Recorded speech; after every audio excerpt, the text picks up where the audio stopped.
Assalamualaikum warahmatullahi wabarakatuh dan salam sejahtera. Saudara-saudari rakyat Malaysia yang saya kasihi, apa khabar semua? Saya harap saudara-saudari sihat walafiat dan sentiasa berada dalam limpahan rahmat Allah Subhanahu wa taala. Pertamanya saya nak mengucapkan selamat menyambut Ramadan Al-Karim kepada semua umat Islam. Esok adalah hari pertama kita berpuasa. Jadi malam ini kita mulakan ibadat puasa kita dengan berterawih, niat berpuasa untuk esok hari, dan awal pagi esok kita semua bangun untuk bersahur sebelum masuknya waktu imsak. Ibadah puasa adalah satu ibadah yang istimewa. Ia satu ibadat yang kita lakukan tanpa sesiapa pun mengetahui kita sebenarnya sedang beribadat kepada Allah. Tidak seperti ibadat lain yang boleh dilihat dengan nyata daripada segi perbuatan. Ibadat puasa tidak boleh dilihat. Kita sekadar menahan diri daripada lapar dan dahaga serta tidak melakukan perkara-perkara yang boleh membatalkan puasa kita. Hanya diri kita dan Allah sahaja mengetahui yang kita sebenarnya sedang berpuasa. Kita berpuasa kerana kita bertakwa pada Allah, bukan untuk menunjuk pada sesiapa. Oleh sebab itu Allah Subhanahu wa taala menyebut di dalam Al-Quran Karim, ibadat puasa diwajibkan ke atas umat Islam agar kita semua bertakwa kepadanya. Firman Allah dalam surah Al-Baqarah ayat 183. Ya ayyuhallazina amanu kutiba alaikumusiyam kama kutiba alal ladzina min qablikum la'allakum tattaqun. Yang bermaksud, wahai orang-orang yang beriman, kamu diwajibkan berpuasa sebagaimana diwajibkan atas orang-orang yang dahulu daripada kamu, supaya kamu bertakwa. Artinya orang yang berpuasa adalah orang yang ikhlas beribadat hanya kerana Allah. Dan mereka itulah orang yang sebenar-benarnya beriman dan bertakwa kepadanya. Bulan Ramadan ini adalah juga satu bulan yang mulia bagi umat Islam. Di awalnya rahmat, pertengahannya keampunan, dan akhirnya pelepasan daripada azab neraka. Kerana itu umat Islam di seluruh dunia menyambut ketibaan bulan Ramadan ini dengan penuh pengharapan untuk melalui satu perjalanan kerohanian yang amat bermakna. Selain berpuasa, kita memperbanyakkan amalan-amalan sunat. Kita membaca Al-Quran, mendirikan solat tarawih, qiyamul lail, bersedekah pada fakir miskin, dan melakukan amal kebajikan semata-mata untuk mendekatkan diri kita kepada Allah dan mempereratkan hubungan sesama manusia. Dengan kata lain, Ramadan adalah satu bulan di mana kita berjihad melawan hawa nafsu, menyucikan jiwa dan mengharapkan keredaan Allah. Di hujung Ramadan, kita bebas daripada dosa dan meraihkan kemenangan. Saudara-saudari yang saya kasihi, Ramadan kali ini tidak kurang istimewanya. Malah, bagi saya, ia lebih istimewa buat kita semua. Sejak lebih sebulan yang lalu, kita berjihad melawan COVID-19. Seperti mana ibadat puasa, kita dikendaki berjihad melawan hawa nafsu. Kita lalui satu tempoh yang banyak menguji kesabaran dan daya ketahanan kita. Kita menahan diri kita daripada melakukan perkara-perkara yang kita suka. Kita tak keluar berjalan-jalan. Kita tidak menonton wayang bersama kawan-kawan. Kita tak pergi melancong. Kita tak makan di restoran kesukaan kita. Dan bagi yang minat bersukan, mungkin dah lama anda tak main bola, tak main badminton, tak main bowling, tak berjoging, tak kayuh basikal. Anda cuma duduk di rumah saja. Ini satu jihad dan satu pengorbanan yang cukup besar. Tetapi pengorbanan yang anda lakukan ini telah membuahkan hasil. Pertamanya, anda dan keluarga terselamat daripada jangkitan COVID-19. Keduanya, anda juga menyelamatkan orang lain daripada terkena jangkitan. Ketiganya, anda semua menyumbang kepada usaha membendung penularan wabak COVID-19 dalam masyarakat dan negara kita.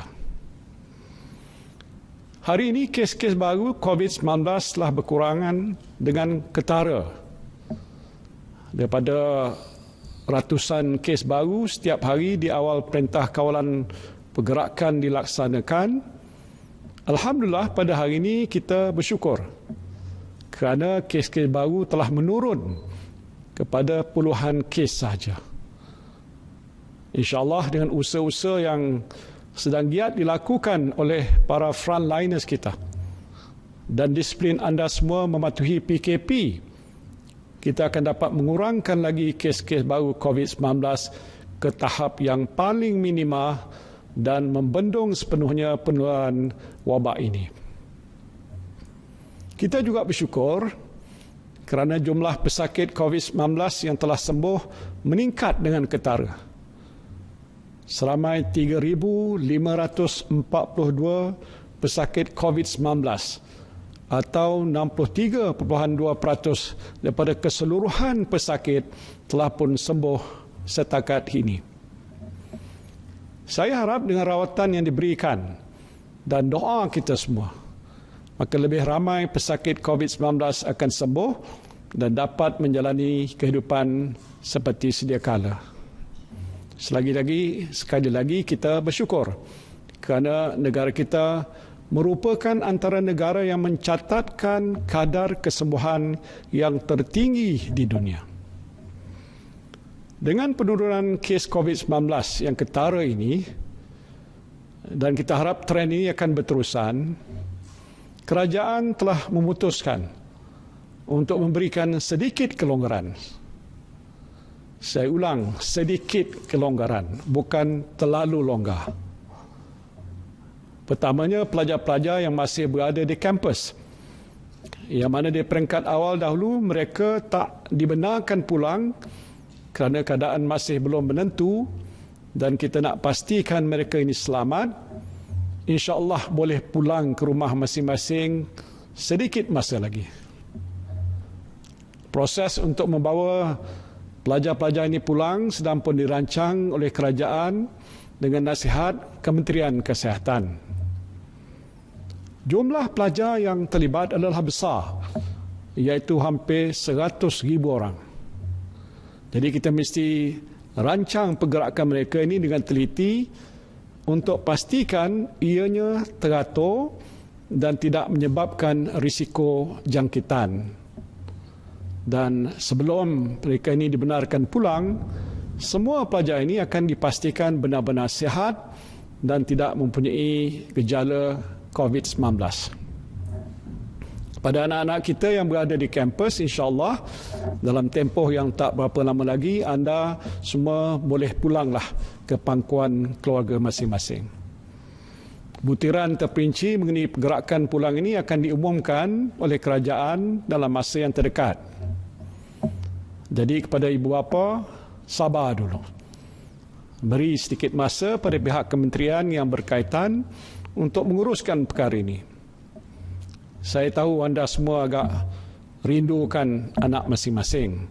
InsyaAllah dalam sedikit masa lagi, anak-anak anda dah boleh berada di rumah. Yang penting mereka semua boleh pulang dengan selamat. Keduanya bagi anda yang berada di kampung ataupun di tempat lain dan hendak balik semula ke rumah masing-masing. Kerajaan sedang pun menimbang untuk memberikan kebenaran satu kali perjalanan bagi tujuan ini. Kebenaran ini hanya diberikan pada mereka yang terperangkap di kampung atau di tempat lain sebelum kerajaan melaksanakan PKP yang pertama. Dan pergerakan ini tentunya akan melibatkan jumlah yang besar. Dan oleh itu kerajaan sedang mengumpul data dan mengkaji kaedah yang terbaik untuk mengatur pergerakan saudara-saudari semua. Seperti yang telah diumumkan oleh Yang Berhormat Menteri Kanan Pertahanan, mereka yang terlibat boleh mendaftar secara online di aplikasi yang disediakan oleh PDRM atau membuat temujanji untuk hadir ke Balai Polis bagi tujuan membuat pendaftaran. Adalah penting untuk pihak polis mengatur perjalanan saudara-saudari supaya tidak berlaku kesesakan di jalan raya atau di hentian-hentian di lebuh raya. Anda juga perlu pastikan anda sihat dan tidak mempunyai apa-apa gejala sebelum memulakan perjalanan. Butiran terperinci mengenai perkara ini akan diumumkan oleh kerajaan dalam masa yang terdekat. Ini adalah sedikit kelonggaran yang diberikan setakat hari ini. Saya ulang lagi, sedikit kelonggaran, bukan terlalu longgar. Pelaksanaan kedua-dua langkah ini juga akan dipastikan teratur dan tidak menjejaskan usaha kita memerangi COVID-19. Saudara-saudari yang saya kasihi sekalian, berdasarkan data-data yang dibentangkan kepada saya oleh Kementerian Kesihatan, saya dapati bahawa usaha-usaha untuk membendung wabak COVID-19 masih perlu diteruskan. Walaupun angka-angka menunjukkan perkembangan yang positif, langkah-langkah yang kita ambil hendaklah diteruskan sampai ke satu masa di mana kita yakin wabak COVID-19 dapat dibendung sepenuhnya. Sehubungan itu, saya ingin mengumumkan bahawa Perintah Kawalan Pergerakan PKP yang dijangka berakhir pada 28 April 2020 akan dilanjutkan untuk tempoh 2 minggu lagi, iaitu sehingga 12 Mei 2020. Dalam tempoh ini, kerajaan akan menilai data-data terkini yang disediakan oleh Kementerian Kesihatan untuk menentukan langkah-langkah seterusnya. Saya tidak menolak juga kemungkinan bahawa PKP akan dilanjutkan lagi selepas ini. Dan ini bermakna saudara-saudari mungkin tidak boleh menyambut Hari Raya di kampung seperti biasa. Saudara-saudari masih tidak boleh bekerja, kecuali bagi mereka yang bekerja dalam sektor yang dibenarkan. Perniagaan juga masih belum boleh dibuka sepenuhnya. Walau bagaimanapun, jika kes-kes COVID-19 ini terus mencatatkan penurunan yang ketara, maka kerajaan berkemungkinan akan melonggarkan kawalan pergerakan secara bertahap dalam beberapa sektor, termasuk sektor sosial. Ini untuk membolehkan saudara-saudari menjalani kehidupan yang lebih selesa. Majlis Keselamatan Negara sedang merangka satu pelan yang menyuruh mengenai perkara ini. Dengan kemungkinan pelanjutan tempoh PKP, kerajaan sedang mengkaji kaedah untuk memulihkan ekonomi atau revive the economy secara bertahap. Ini termasuk merangka pelan pemulihan ekonomi jangka pendek dan sederhana bagi memastikan aktiviti ekonomi dapat dibangkitkan semula dengan pantas selepas tempoh PKP ini berakhir. Sehubungan itu, saya telah mengarahkan Kementerian Keuangan dan Unit Perancang Ekonomi Jabatan Perdana Menteri untuk merangka pelan pemulihan ekonomi jangka pendek, jangka sederhana dan jangka panjang yang menyeluruh. Tumpuan pada masa ini adalah untuk mengenal pasti Langkah dan inisiatif yang akan merancakkan pertumbuhan ekonomi jangka pendek dan sederhana serta mendorong keyakinan rakyat dan pelabur untuk menjana semula ekonomi negara kita. Antara inisiatif yang sedang dirangka ialah membina keupayaan dan kemahiran rakyat, menggalakkan perbelanjaan domestik, meningkatkan daya tahan industri termasuk PKS, serta memupuk persekitaran pelaburan yang lebih positif untuk masa hadapan. Saya tahu persoalan yang sedang bermain di fikiran saudara-saudari pada masa ini ialah bilakah saudara-saudari boleh kembali bekerja atau kembali memulakan perniagaan atau operasi syarikat masing-masing. Saya ingin memberikan sedikit bayangan. Walaupun PKP ini mungkin akan dilanjutkan lagi selepas ini, syarikat-syarikat dalam sektor-sektor tertentu akan dibenarkan beroperasi, tertakluk pada pematuhan syarat yang mementingkan keselamatan pekerja, penjarakan sosial dan kebersihan tempat bekerja. Pada masa ini pun beberapa sektor ekonomi telah dibuka dan selepas ini kerajaan akan menimbang untuk membuka beberapa sektor dan subsektor yang lain tertakluk kepada syarat-syarat yang ketat. Ini ialah untuk menjamin syarikat terus berdaya saing dan para pekerja dapat terus bekerja dalam persekitaran yang selamat. Garis panduan serta syarat-syarat yang terperinci akan diberikan kepada para pelabur dan sektor korporat untuk memulakan operasi syarikat masing-masing. Saudara-saudari yang saya kasihi sekalian, kita masih belum menang dalam perang menentang COVID-19 ini. Tetapi saya yakin insya-Allah kita akan menang. Yang penting ialah jihad dan istiqamah. Jihad dan istiqamah. Dan sempena bulan Ramadan yang mulia ini, tingkatkan jihad kita untuk memerangi COVID-19. Teruslah istiqamah dengan usaha kita ini. Tak mengapalah Ramadan kali ini kita tak dapat pergi ke bazar Ramadan, tak dapat makan nasi biryani, murtabak ataupun juadah kuih-muih yang kita suka. Yang penting kita selamat daripada wabak COVID-19 ini. Kita lihat secara positif. Mungkin inilah peluang yang Allah berikan pada kita untuk mengamalkan sebenar-benar ibadah puasa. Kita berbuka puasa dan bersahur sekadarnya. Makan masakan isteri kita dan tidak membazir. Kalau masakan tak jadi pun tak apa. Boleh post dalam grup Facebook masak apa tak jadi hari ini. Tak mengapalah. Kita tak dapat mendirikan solat tarawih secara berjemaah di masjid.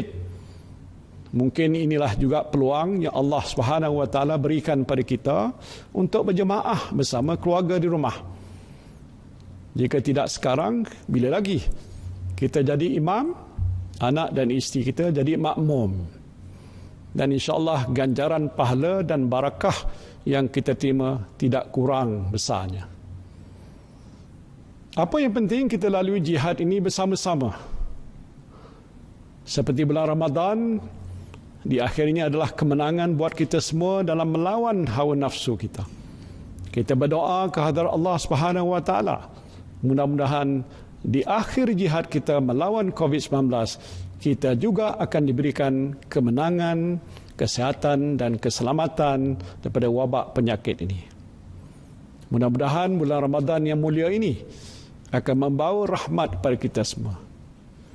Banyakkanlah berdoa kepada Allah, mohon pertolongan daripadanya. InsyaAllah kita semua akan dilindungi daripada sebarang musibah. Amin ya Rabbal Alamin. Kepada frontliners yang akan berpuasa dalam keadaan menjalankan tugas, saya harap anda terus tabah. InsyaAllah permohonan anda semua akan diberikan ganjaran oleh Allah Subhanahu Wa Taala. Saya dan seisi keluarga mengambil kesempatan ini untuk mengucapkan selamat menyambut Ramadan Al-Karim pada semua umat Islam di negara ini dan di mana jua anda berada. Terima kasih. Wabillahi taufiq wal hidayah. Assalamualaikum warahmatullahi wabarakatuh.